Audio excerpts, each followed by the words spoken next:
Have you ever been stuck in an endless YouTube cycle, constantly scrolling through your recommendations just to notice that you feel terrible after 3 hours? I know I've been there. So today we're going to talk about how to disrupt that cycle before it even begins, with a little bit of a mindset shift and technology to help us. Let's get into it. Hey, my name's Julian, and on my channel I talk about how to create a better life for yourself, learn new things, and about some personal development stories from myself.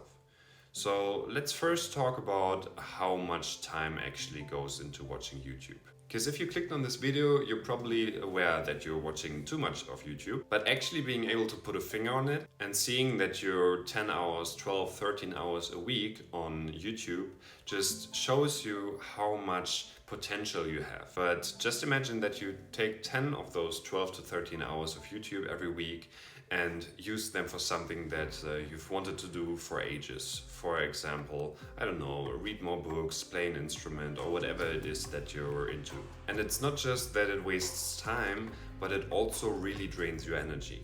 And after a long YouTube binging session, it's no wonder that you feel empty inside and that you don't have the energy to do anything else. Like, you're not gonna go to sport probably after watching 3 hours of YouTube. So that's why it's so important to keep that YouTube watch time to a minimum. And depending on the content that you consume, you can really have the feeling that you're not enough. So for example, I watched quite a lot of self-improvement videos a few years ago, and it certainly helped me in a few ways. But I definitely, looking back on it, used it as some sort of procrastination. And watching these people that on camera seem to have it all together makes it really hard to feel good about yourself. So definitely be aware of the mental effects that YouTube can have on you. And another problem is, and you know that, you're telling yourself, yeah, you're just gonna go on YouTube for like a minute. You're just gonna watch one video, and I feel this today even, that I just want to watch one video, and then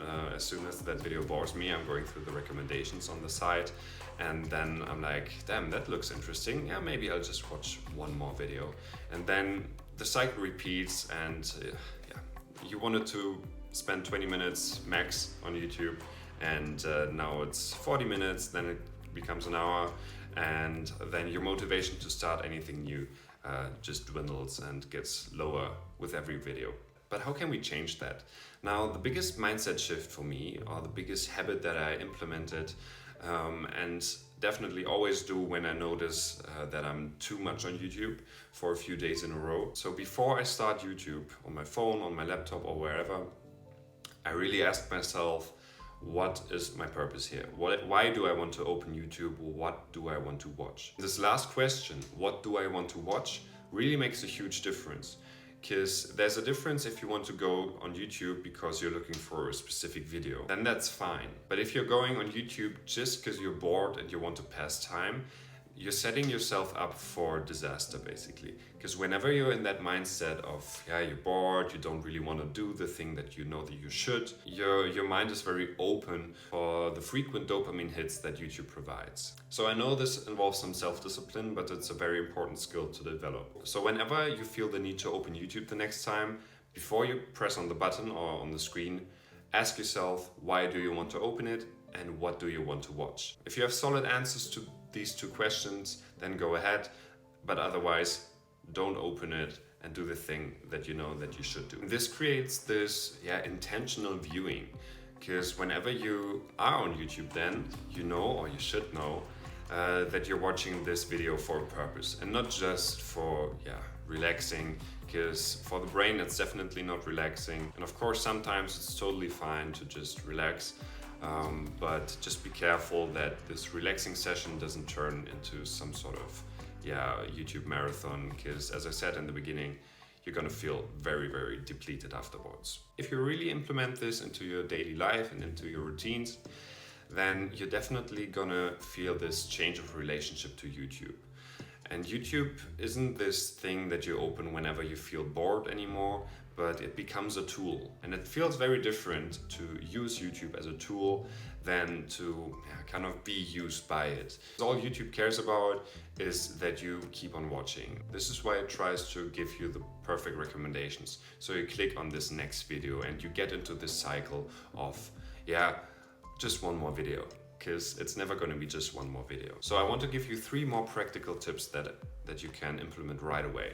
So first thing is, whenever you are on YouTube and you notice this, yeah, I want to really watch this next video, just put it in your watch later. So next time you're on YouTube and you see a recommendation that you really want to watch, but especially you know that you should do something else, then put it in your watch later. And then you curate this list of videos that you kind of want to watch, and you save them for later when you maybe have more time. Maybe on the weekend you feel like you have enough time now and you can watch these videos. And more often than not, you realize, I actually don't want to watch this video. And you just wanted to watch it because it kind of fitted to the video that you watched before. But that can actually help you watch less videos. You should also manage your subscriptions. So don't just blindly follow every channel that you see, but really think about the channels that you have in your subscriptions. I know some people that have way over 100 or even 1,000 subscriptions, and you're never gonna watch each of these channels. So go through them. You don't have to do it all in one sitting, but just delete the ones that you probably don't even know anymore, and certainly the ones that you never have the intention of watching. That cleans up your subscription feed and also cleans up a little bit of your homepage. And the most important thing probably is last.